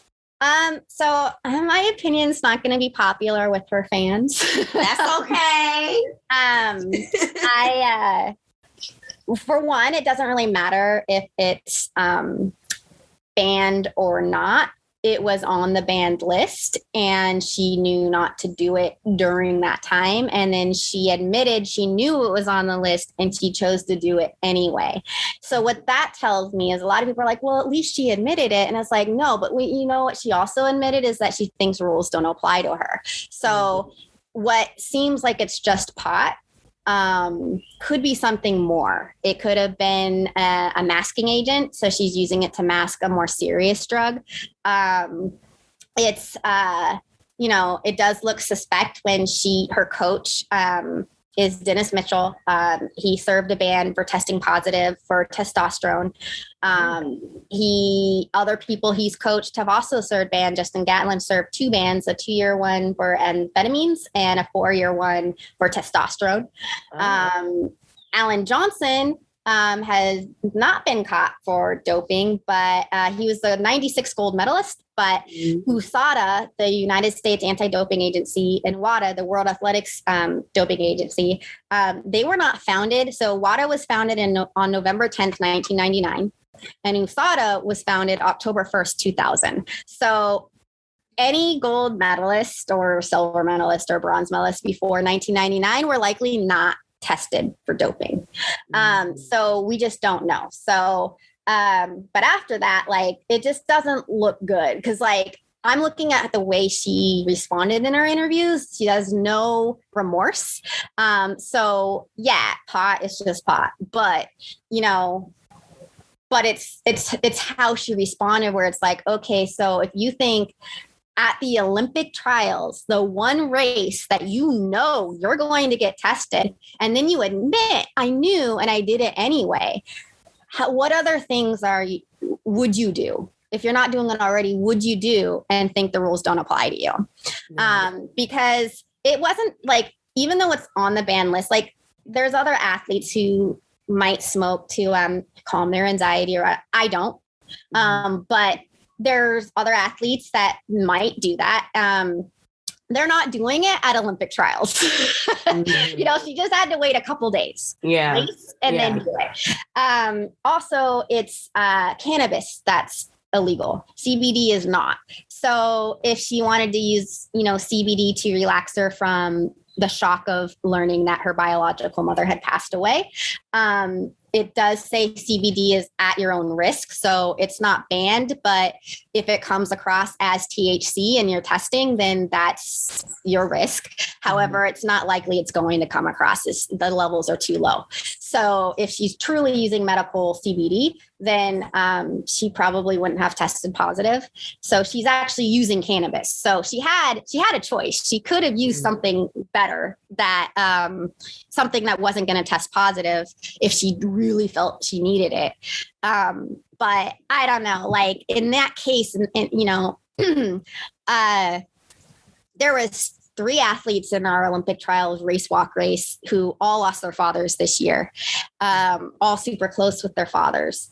And none of them were smoking pot before their Olympic trials race. None of them are doing drugs before their Olympic trials race. Like they dealt with it by just putting their mind to the grind and being professional, you know, like, so that's where it's like, I don't care if it's, the thing is it is banned. So, you know, in the future, like I know caffeine was banned for a while. It's no longer banned. Maybe that's where marijuana is going to head to. But I honestly think that there's, you know, the whole point of athletics when you're an inspiration at the Olympic level is to represent health. And there's still a lot of studies that show that marijuana can hinder, it can, you know, increase anxiety, increase depression. It hinders cognitive skills, and they're irreparable. Everybody I know who I had admired for being very intelligent people and people that I care about very much, but smoked a lot of pot.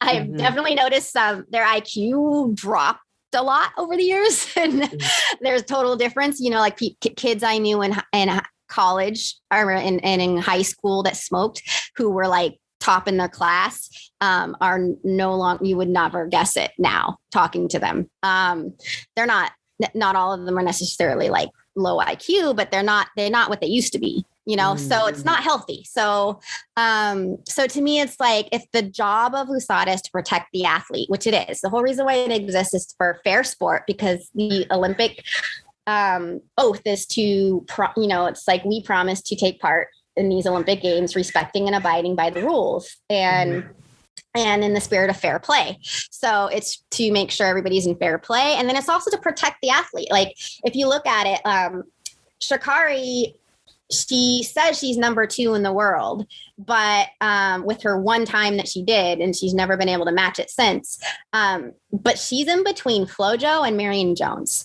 Flojo was likely doping. She died in 1998 at my age, 38, from heart seizure in her sleep, which is a side effect of steroids, antibiotic steroids.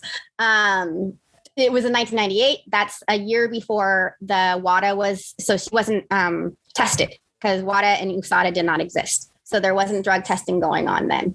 And then Marian Jones, we all know, she disappointed all of us, because we all thought, oh, cool, we have this strong woman who's this 5-time gold medalist. Wrong. She was doping the whole time, you know? So to me, it's like the likelihood that she's clean in between these two people for that one race, I don't think it's high. I mean, this is just my speculations as a, you know, like, I know this is going to cause a lot of controversy, but it just doesn't look good with like her coaching. She's sponsored by Nike. Nike has, you know, that I don't really trust anyone who wears the Nike logo outside of, you know, when we make an Olympic team and we make a US team, we all have to wear that logo. But people who are sponsored by it, like, I don't know, there's alternative motives, you know, like they don't care about the athlete's health. They just care about numbers.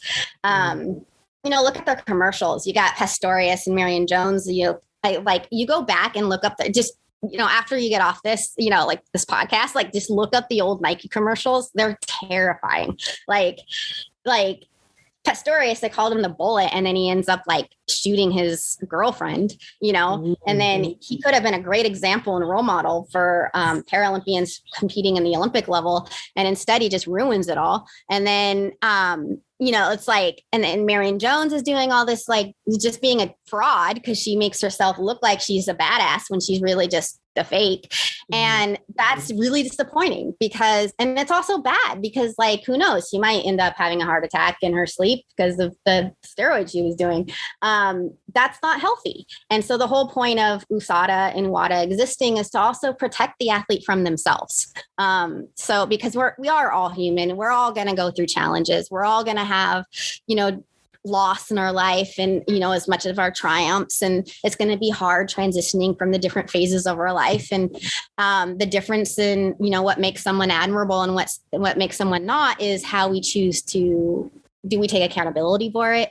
Because we're all going to make mistakes. Do we, who do we reach out to? Like how, do we take responsibility? And that's the difference. And the whole, so I think that it's too easy for all of us to become our own enemy. And we could end up in a, what starts off as a passion and a healthy pursuit ends up becoming an obsession and unhealthy. And the whole point of USADA is to not only make sure that we're all, and WADA, in fair play, but it's to protect us from ourselves, to protect our health. And, like with pot, at least cannabis, like if it's hurting our cognitive skills, you can't make make wise decisions that are healthy for you as easily. Or, if you're someone who already has anxiety disorder, it's a temporary fix, like I've noticed that, when, I had tried pot in college and I was super depressed in college when I walked away from the sport. After I left sport, I was super depressed because my whole life was in athletics and that was how my job and my identity. And now I had to figure out what my identity is. So like what a lot of people go through after the Olympics, they're like, oh, a lot of people get depressed after the Olympics. Like I already went through that in 2004, when I retired. And it's like, because it was like, oh my gosh, I'm having like this identity crisis. And to escape that, it was actually a call for help. For me, I kind of associate drugs as a call for help too. And so with the Sha'Carri thing, to me, it's like, instead of focusing on whether or not it should be legalized, let's actually like stop, pause, and like ask her, are you okay? I think there's some, like, I know I was having a lot of like that. She's only 22, 21. When I was her age, like I thought I knew everything, like not everything, but I thought I had at least control over my life. We all make that mistake. We're like, oh yeah, everything has been taken care of it for us at that point, but we don't realize it. And so it's like, I just think that like, instead of like, it's a call for help sometimes. For me, it was, and it might make me fall asleep so that I don't have to think about my depression or anything like that. But then I am like super depressed for 2 weeks, even further depressed, because what pot does is it raises you up and then it twofold plummets you. So it's really not healthy because it's just a mask, if it's not masking another agent, it's masking the ability to cope, to really rely on yourself because we all have the tools. We have the tools to be able to help ourselves. But, and then, CBD can help some people. Medical marijuana can help some people. It's not going to help everyone. And unless it's prescribed by a doctor, it's basically like if, someone taking anxiety meds who weren't prescribed anxiety meds, and that could be dangerous because it can cause a side effect of suicidal thoughts and everything like that, even in people who are prescribed. So it's like, it really does. It is when you're taking a substance, it's, I think, important when there's enough studies out there, cannabis isn't new. There's been a lot of studies on it. I think for an everyday person, it's not bad. But for a professional athlete, it does hinder a lot. For an everyday person, it can hinder a lot too. But I just think that, I don't know. You asked, and I honestly think that it's good that it's banned because if anything, the perk of striving for the Olympics is that forces you to, if done right, to take care of yourself. Yeah. And, I will say this now, I'm not against the use of weed at all. I've tried it myself and I like a lot of other people. And I know that, weed could be very useful and very helpful to people, but it's all in the way that you use it. And I know a lot of times nowadays, especially, they are putting a lot of things in the weed that are having adverse effects on people. So that's why you have people that are when they're smoking weed, their body is slowing down. So I understand why when it comes to sports, a lot of times they just they don't want anything, no drug in your body. They just want you to go in there with a clear mind, and be able to focus on winning. That's all that you're supposed to do. Now, another thing, as far as Sha'Carri, now my thing is, what is her who are the people that are around her that are helping her? Who's her outlet? Because I feel like she doesn't really have enough guidance either. And I feel like a lot of the arrogance that people saw with her in regards to the marijuana. Yeah, exactly. In regards to her marijuana use is due to the fact that a lot of people were hyping her up. A lot of people were so excited for her because she has a story that's so unique. She came from nothing and here she is resilient. Her mother passed away and all of that. And so a lot of people were just kind of comparing her situation to Michael Phelps, which, are completely two different things. You know what I'm saying? And then also, so I feel like a lot of it is she took a lot of that to her head. So that's why you hear a lot of the arrogance. But another biggest factor in this whole situation is it's a whole other country. So there's a lot of people talking about, well, we should just allow it in the Olympics, and everywhere else, especially in Tokyo. But it's like, you can't tell Tokyo how they're going to do, their situation when it comes to drugs. This is not the USA, it's completely even prescriptions for anxiety was not allowed on the plane. Wow. So it's like you had to get a special certificate from the Japanese government because there are certain things fortunately I wasn't taking anything. So I didn't have to worry about that. I did carry around, what's it called? Ativan, just in case I had a panic attack. But I never take it because I'm actually part of for a lot of people with anxiety disorder is we won't even take the stuff. We don't want to put anything in our body because we're scared. We don't know. We don't like not being in control. So anything that's put into control of something else terrifies at least me and a lot of other people with anxiety disorder. So we won't even take that. So it's mostly just a peace of mind. But anything for regular management, it was not allowed in Japan. So we can't control that, there's drugs that are criminal, they're criminally in parts of Middle East, you can for pot, if you're caught with pot, you're incarcerated and maybe get your finger cut off, what, it's whoa, that's just extreme. Yeah. But it's a whole other country, though. So the rules don't apply the same way they do in the U.S. as they do in Tokyo. Exactly. And that's another thing that people need to keep in mind. And, the fact that she was a Black woman going into the Olympics, that was another great honor as well. And the other part of that is there was another, I believe, Olympic runner that was saying, well, a lot of people are also forgetting about the other Black Olympic runners that are going into the Olympics.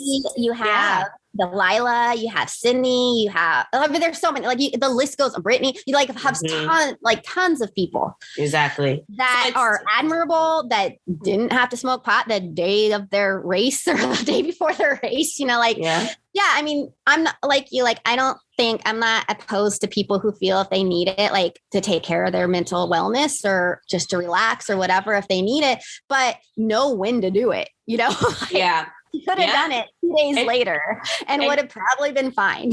And she needs, like I said, I feel like, Sha'Carri needs an outlet, a support system. She needs something because clearly the people around her are not good for her because, this would have never happened. Some are other people who come from a system where they don't have a lot of support and where they end up in the doping system or whatever. So that's not like the mentors are not the best examples of mentorship. And the coaches, I don't think a healthy one to have. But at the same time, I totally understand, like if that's all you have access to, or you don't know who else is available, sometimes you just get stuck with someone you don't prefer to be your coach, but ends up having to be your coach because you have this talent, but especially at that, like, I'm 38 and until Nick Christie, like I had a coach who I did not prefer to have, but there was no other option in America.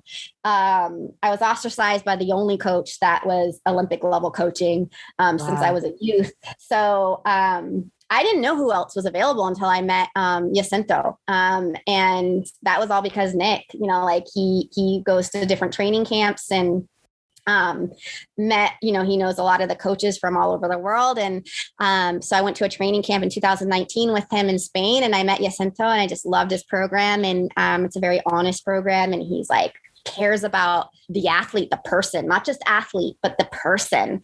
And, I really liked that. And I had, so I'm really grateful that I found him. But, in Sha'Carri's instance, maybe she doesn't know what else is there. Maybe no other coaches made themselves available to her. So, he does have a good resume of producing athletes who, make gold. And we don't know if they're all clean, but, a couple of them have not, we don't know if Alan Johnson was clean, but as far as we know, you're innocent until proven guilty. So he wasn't tested. So he is innocent. That's one of his athletes, so, that might just be, that's the only person she knows that has made themselves available. And, it's like what Nick told me. I was waiting for somebody else to approach me. And he said, a good coach is not going to poach you from another coach. So, it's like, if you look at it, like Justin Gatlin didn't leave Dennis Mitchell until, he realized, this doesn't look good, for me. And it's only causing me more problems than not. So he leaves him. And maybe he was able to find somebody else, or, he just took that risk because it was just causing more problems than not. You have Galen Rupp, who left Salazar, and Jordan Hasse, who left Salazar because of that whole scandal. But a lot of times the people who are coached by Salazar and the Dennis Mitchells or whatever, they're going through a program that's completely mandated and commanded by Nike. So you're just getting whoever you get through that avenue of Nike and the NCAA system. So they don't have any choice. There's not a lot of choices. Or they think that's the best choice because they're told that, And so I agree with you. I think that she doesn't have the best examples around her. The people that you're supposed to be able to rely on at her age, especially, is your coach and your professors and like the mentors in your life. That's who we're looking up to, for example. I mean, I was completely disappointed when I went to college because I totally trusted Claudia Wildy, my youth coach. She valued my health, as much as my athletic success. I trusted my dance instructor. I trusted all my soccer coaches, my teachers, that I trusted my teachers wanted the best for all their students. And, I witnessed students who came from struggling homes or like had less advantages. I witnessed teachers staying after school, like giving them extra like attention, I'm fortunate, like Vacaville has a really good school system. So I saw that, and also living in the Bay Area is like, one of the most diverse areas in in the nation.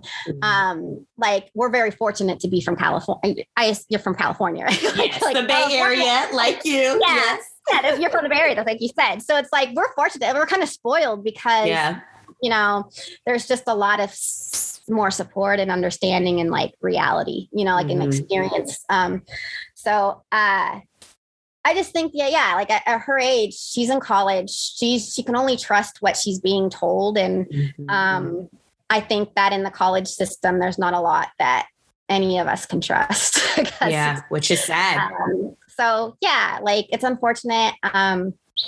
You know, hopefully like the attention that she's getting can open doors to better mentors, you know. You know, you have, I was watching like last night when I was working out. Oh my gosh, I feel so embarrassed because she's the person who did the poems at the inauguration. Oh my God. Oh my gosh. Jesus. I know her name is on like the tip of my tongue. I know. I feel so bad because she, you know, she's phenomenal. But yes. I was listening to her story. They're interviewing her and stuff. And where was I going with this? Oh yeah. So her mentor is Oprah Winfrey. And you can totally tell because of the way she talks, how she responds in interviews. She's like very and she said she used to have a speech problem, which I used to too. So it's like, you know, it's like, it depends. It's like sometimes like, you know, Sha'Carri was at the Met.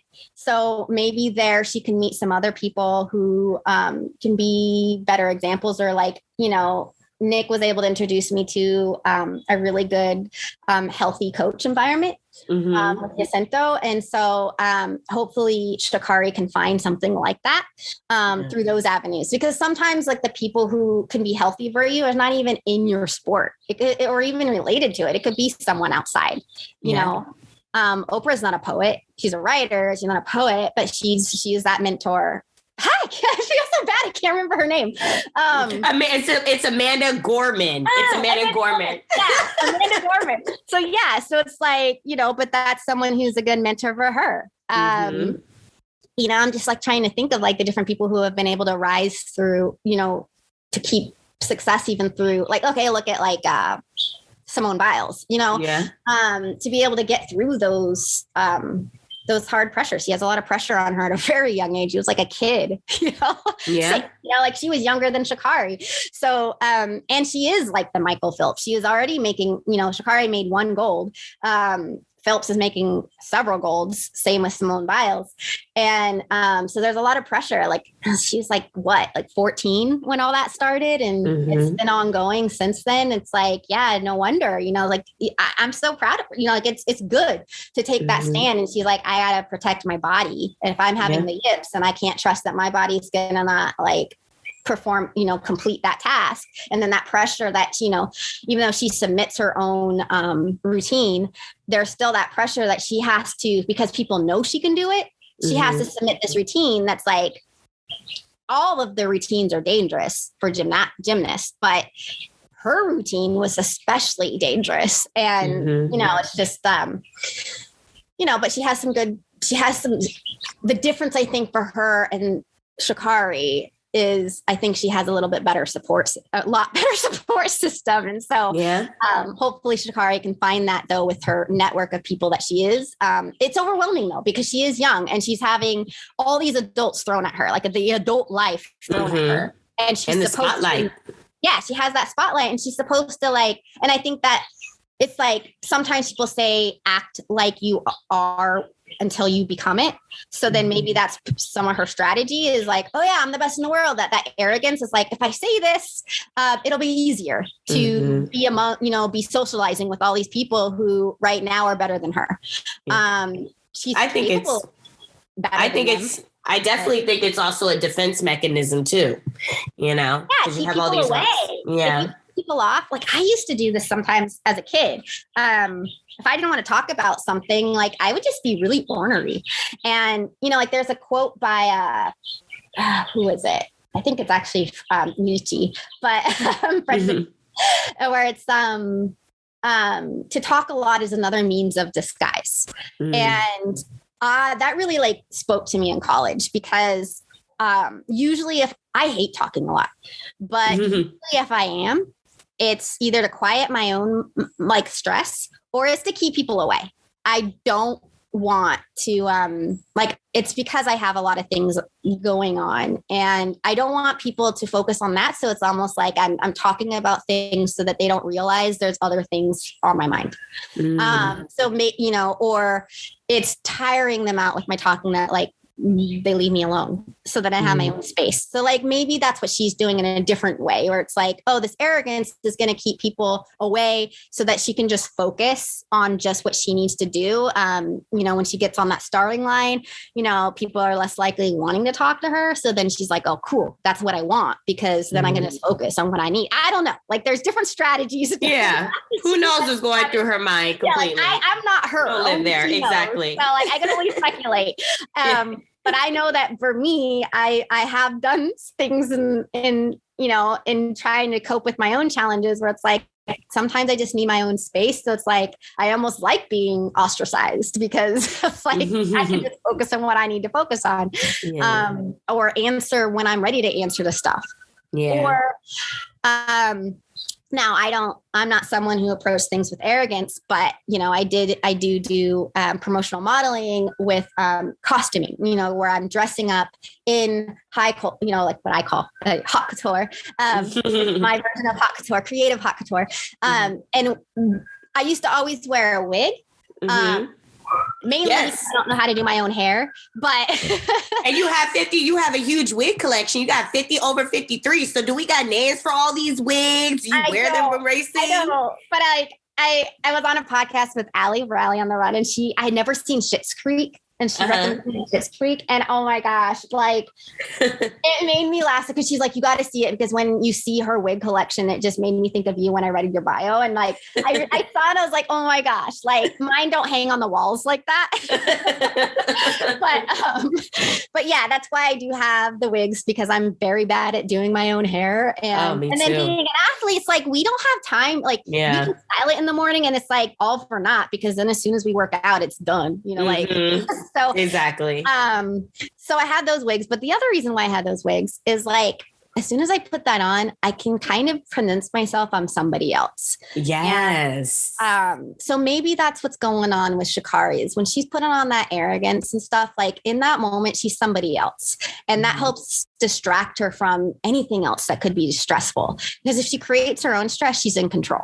So that's just another way of like a control thing. Like, so like for me, the wigs is another way of like controlling my environment, where it's like, okay, well, if I'm someone else, then it's just a way to like, it's a very different like angle, because it's not the same, but because when I'm putting on that wig, it's like not to like become someone else. It's just to feel like I can take a break from my everyday routine. And, just kind of spice things up a little. So, or make things entertaining, Exactly. Yeah. I love that, honey. I love playing in wigs. I like to switch up my hair too. So I totally understand where you're coming from with that. Yeah. So you have I guess, Sha'Carri and I and you have in common. Like we like our wig play, Yeah, exactly. We like to be slayed to the gods. We just don't like to slay it ourselves. So, so you have about 14 national championship titles and represented the USA various times and made it to the Olympics. Do you feel like you've truly found your life's purpose? Or do you feel like you're still on the hunt to find what that is? I think that life purpose is something that we all are figuring out constantly. So yes, I think I'm on the right path. But it doesn't mean that this is like how it's presented as the purpose doesn't mean that's how the purpose is formulated for eternity. You know what I'm saying? Like, I don't know how to word it well, but all I know is how what I feel I know, because none of us know anything, is since I was little, it's like whenever I had a deja vu, what that meant to me is that I'm on the right path. So I know that for 12 years, I didn't have deja vus. I wasn't having them a lot. And I knew I just couldn't find like, what was it? Like everything I tried, every avenue was like, I wasn't having them. As soon as I returned to athletics and started pursuing that, and this way healthier perspective, I started having deja vus again. And so it's like, yeah, because like, there's this theory, like when I was born, my mom said that I used to like stare off into space. And so she thought, my veil wasn't lifted yet. So she was brought up Christian and my dad. So like, I'm not practicing, and neither of them anymore. But, however you're brought up, it can influence some of the way you think. And so for her, she was like, yeah, like it's believed that in the Christian religion, like as soon as you're born, your veil is lifted so that you don't remember heaven. You don't remember like whatever, like, so it's believed that like you see what your life's supposed to be. And then as soon as you exit the womb, you're not supposed to remember what that is. And then you kind of just figure out what your purpose is as you go, even though your purpose is predetermined. So if we use that theory, then she was saying like, I think your veil was lifted late. So that's why you're staring off into space, because you're still like not all the way here. And people used to like kind of like call me space cadet in college, like space out. And so I truly think like I believe like in energies and that whole intuition, everything's made up of particles and atoms, and like molecules like bouncing off of each other. So it's like I don't know if I like if I get scared to use those words, but it's like if we're reincarnated or if we have these things, like when we have these experiences that maybe that's what deja vu is, So now I'm like getting into like, pseudoscience and whatever. But to me, it's like, if I'm having those deja vus, it's meaning that like I'm familiar and I've been here before, or I'm supposed to do this. Like this is where I'm supposed to be. That was my sign. And I don't know if there's any weight to it, but I know that the happiest I ever am in my life and the most secure that I feel is when I'm having them. And the times when I'm at like struggling the most in my life is when I'm not having them. So I don't know if any of that makes sense. It makes perfect sense. Crazy, it does. And it's like reassurance when you're having those deja vu moments that, okay, even if you feel like you haven't found your life's purpose, you're on the path to finding whatever that is for you. Yeah. And I feel like, other people might show you what it is, like if you don't necessarily like you have a feeling, but you don't really know, like for me, I don't necessarily know what it is. I have a feeling for it, but I'm not sure what it's called, or I'm not sure exactly what it is until like others' feedback point you in that way and then kind of like shed light on it. So it's like, for me, it's like some like the eating disorder. Like I think I just assume that most people go through the same thing that I'm going through, like I don't think I'm special, so like, so if someone's saying, hey, you share your story that can help someone else. And then I pause to think, you know what? My knowing other people's story helped me. So oh, okay. So then that's part of my purpose, is to be one of those people who just say, hey, don't be afraid to share it. And the only way to show people not to be afraid is to not be afraid myself. And then just talk like, same with I think, and the more you talk about it, the less odd it is, like if that makes sense. Like, so like with mental, I don't like saying disorders because it's like, like challenges, if we have, like, I have anxiety disorder, like some people, like to me, when people are like, and maybe it's because I'm a race walker, because some people are like, oh, race walking, what made you so comfortable with it? And to me, it's like, how are you not comfortable with race walk? It's so a part of my normal life that like, I don't even think of it as odd. And I started thinking of that. Like, if you look at wrestling, you look at football, like, how is that not seen? Like, we only think of football as normal because we're used to seeing it. But if you're an alien that has never seen football and men in tights and laughing at each other's butts, like it's like this, so, and ramming into each other and causing each other concussions and then celebrating, doing a happy dance. Oh my God. Yeah, it's weird. Yeah. So it's like the only thing that's like becomes normal is the more you are just used to it. Like the more you talk about it, the more it's like, oh yeah, I'm just familiar with it. Familiarity makes things not weird. Yeah. So, like mental challenges, like with, or disorders, like with depression and anxiety, all of us have some type of it, like whether it's, PTSD or depression or anxiety or, panic or whatever it is, eating disorder, whatever this challenge is, it's not abnormal. Mm-hmm. So it's only seen as abnormal because not enough people talk about it. Everybody knows about a broken arm and what we need to do to fix it. But think about it when cancer, AIDS, COVID, like all these things, when they were new, nobody knew how to treat them. Now we have a better idea how to treat HIV. We have better ideas of how to treat cancer. So people can survive better, even pregnancy. Like there was a higher death rate in pregnancy than we have now back in the day because they just didn't know as much. So the more, the reason why we're able to have the successes we've had in the medical fields is because we've talked about it. We've explored it. We've openly talked about it, shared our research with everybody else, which with the depression, anxiety, all the mental disorders, that has not been talked about as much. If anything, it's been hidden more, or it was used as a tool in the military to exploit. So then it's just like, the more we talk about it, the more people can understand it. And the more we understand anything, the better we can address things and learn ways to live with it or to manage it. Just like we learned how to manage living with cancer, manage living with HIV, manage with living with COVID, manage, any of those things. Manage living with the flu, because that used to kill a lot more people than it does. Yeah, absolutely. Yeah. So let everybody know where you have in the works, if you have anything in the works coming up, and how they can connect with you.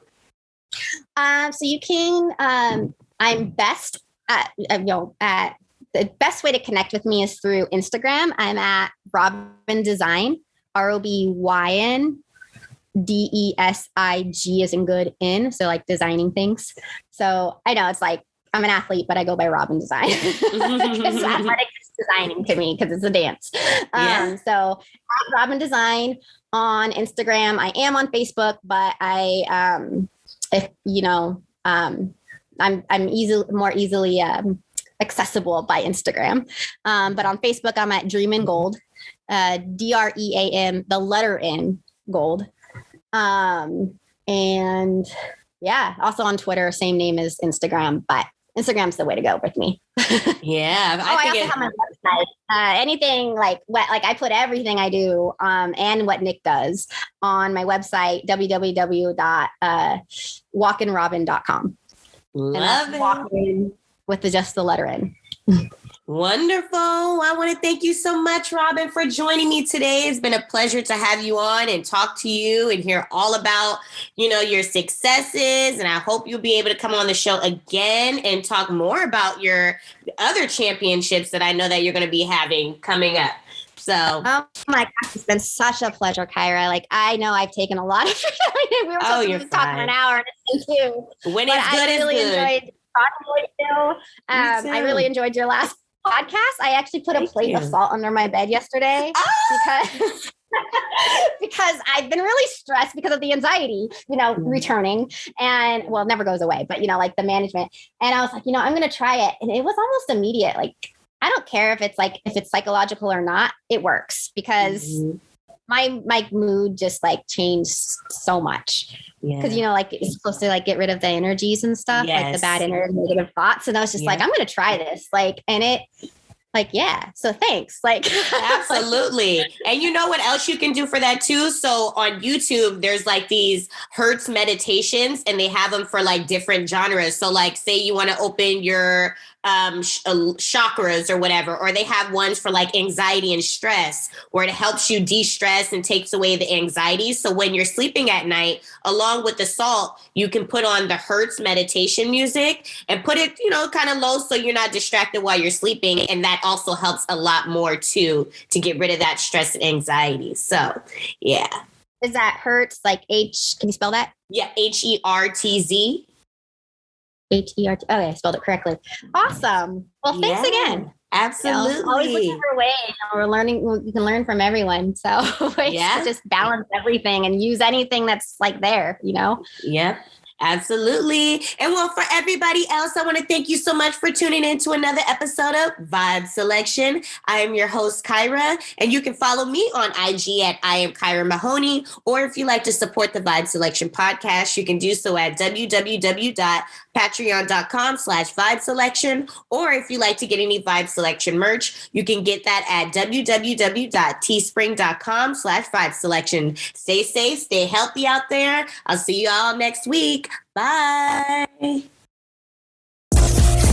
Thank you for joining Vibe Selection with Kyra.